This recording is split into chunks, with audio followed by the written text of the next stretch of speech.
মহাকাশ থেকে সূর্য এবং আলাদা আলাদা গ্রহের আওয়াজ শুনতে কেমন লাগে চলুন শুনে নি। নাম্বার 1, সূর্য। আমাদের সূর্যের আওয়াজ শুনতে ঠিক এই রকম লাগে। নাম্বার 2, বুধ।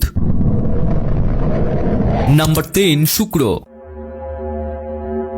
নাম্বার 4, পৃথিবী। আমাদের পৃথিবীর আওয়াজ মহাকাশ থেকে শুনতে ঠিক এই রকম লাগে। আর যখন পৃথিবীতে বিদ্যুৎ চমকায় তখন আওয়াজটা শুনতে আবার এই রকম ধরনের লাগে।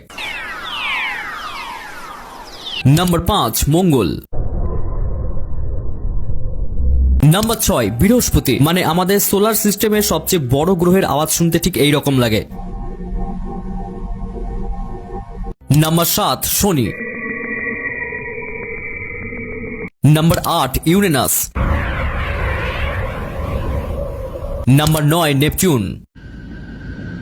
এবং সবার শেষে শুনুন ব্ল্যাক হোলের আওয়াজ কেমন হয়।